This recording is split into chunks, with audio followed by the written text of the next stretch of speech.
அனைவருக்கும் வணக்கம். India sisters கிச்சனுக்கு உங்களை வரவேற்பது லதாவும் அம்முவும்.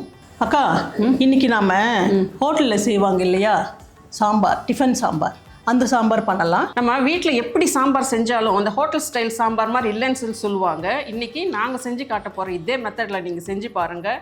ஹோட்டலில் கிடைக்கிற சாம்பார் மாதிரியே டேஸ்ட்டும் வாசனையுமா ரொம்ப நல்லாயிருக்கும். எப்படி செய்யுதுன்னு பார்க்கலாம் வாங்க. அதுக்கு முன்னாடி இந்தியா சிஸ்டர்ஸ் கிச்சன் சேனலை சப்ஸ்கிரைப் பண்ணிக்கோங்க. பக்கத்தில் இருக்கிற பெல் ஐக்கானை ப்ரெஸ் பண்ணிக்கோங்க. அப்போ தான் நாங்கள் போகிற வீடியோஸ் உங்களால் உடனே பார்க்க முடியும்.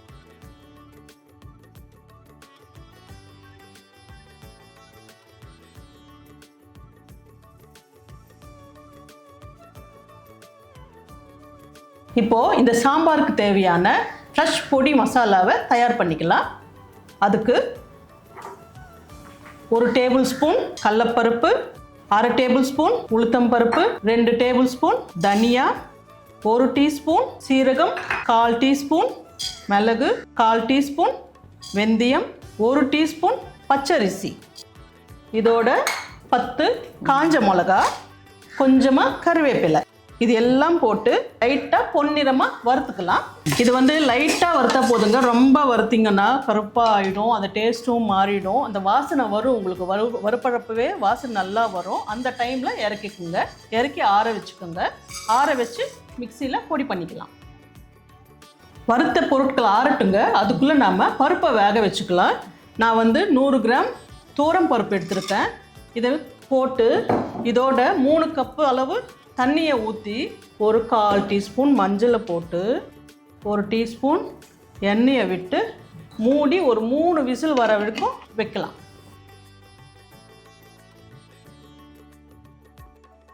இப்போது 3 விசில் வந்துடுச்சுங்க. இதை ஆஃப் பண்ணிட்டோம். இது ப்ரெஷர் அடங்கட்டும். அதுக்குள்ளே நம்ம அரைச்சி வச்ச மசாலா பொருட்களை பொடி செஞ்சு வந்துடலாம். இப்போது பொடி அரைச்சாச்சுங்க. சாம்பார் செய்ய ஆரம்பிக்கலாம். முதல்ல கடாயில் 2 டேபிள் ஸ்பூன் எண்ணெயை விட்டுக்கலாம். எண்ணெய் காயட்டும். இப்போது 1 டீஸ்பூன் கடுகு பொரியட்டும். அதோட 1 டீஸ்பூன் கடலைப்பருப்பு, 1 டீஸ்பூன் உளுத்தம்பருப்பு போட்டு நல்லா செவக்க வறுத்துக்கலாம். அடுத்து கொஞ்சம் கருவேப்பிலை,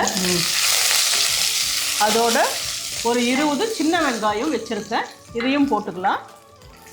இதையும் போட்டு வறுத்துக்கலாம். இந்த சாம்பாருக்கு இந்த சாம்பார் வெங்காயம், சின்ன வெங்காயம் தாங்க நல்லா டேஸ்ட்டாக இருக்கும். ஆமாம், கண்ணாடி பதத்துக்கு வந்தால் போதும் வெங்காயம். இப்போது இதோட 2 மீடியம் சைஸ் தக்காளி கட் பண்ணி வச்சுருக்கேன், அதையும் போட்டுக்கலாம். இப்போது வெங்காயம் தக்காளி வதங்கிடுச்சுங்க. இதோட நான் 1 கத்திரிக்காய் கட் பண்ணி வச்சுருக்கேன், அதை போட்டுக்கலாம். 1 முருங்கைக்காய், ஒரு சின்ன கேரட்டு, ஒரு 10 பீன்ஸ். நீங்கள் எந்த காய் வேணால் போட்டுக்கலாம். நான் இன்றைக்கி இது 4 காய் போட்டுருக்கேன். இதையும் போட்டு ஒரு 2 நிமிஷம் வதக்கி விடலாம்.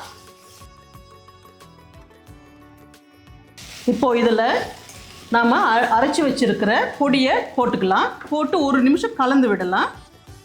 கொஞ்சம் தண்ணி விட்டுக்கிறீங்களா?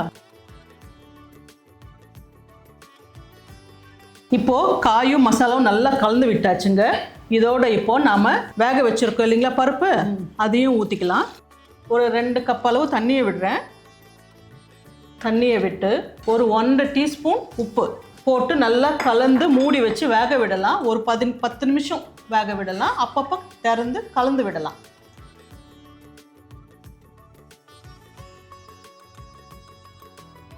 காய் நல்லா வெந்துடுச்சுங்க. நல்லா பருப்போடு சேர்ந்து நல்லா சாம்பாரும் ரெடி ஆகிடுச்சு. இப்போது லாஸ்ட்டு ஃபினிஷிங்காக நான் இவ்வளோ புளியை நான் கரைச்சி வச்சுருக்கேன், அதை ஊற்றிக்கலாம். இதை ஊற்றி ஒரு 1 நிமிஷம் கொதிக்க விடலாம். இந்த டைமில் நீங்கள் உப்பு காரம் கூட பார்த்து சரி பண்ணிக்கலாம்.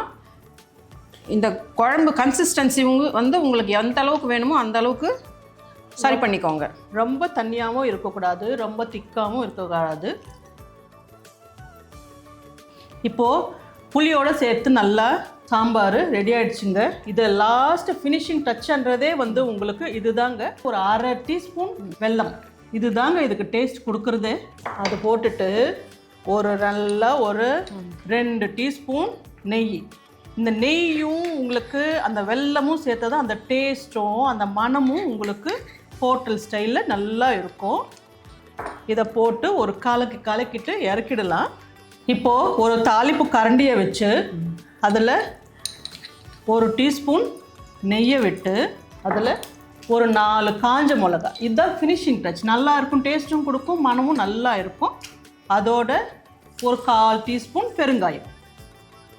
இதை போட்டு சாம்பாரில் கொட்டிட்டு அதோட கொஞ்சம் கொத்தமல்லியை தூவி இறக்கி டேஸ்ட் பண்ணிங்கன்னா அவ்வளோ அருமையாக இருக்கும்.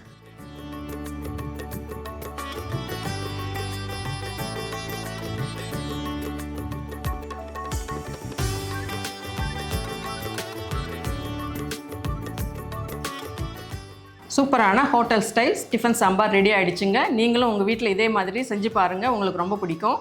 இந்த வீடியோ உங்களுக்கு பிடிச்சிருந்தா லைக் பண்ணுங்கள், ஷேர் பண்ணுங்கள், கமெண்ட் பண்ணுங்கள். இதே மாதிரி நல்ல ரெசிபியோட அடுத்த வீடியோவில் பார்க்கலாம். நன்றி, வணக்கம்.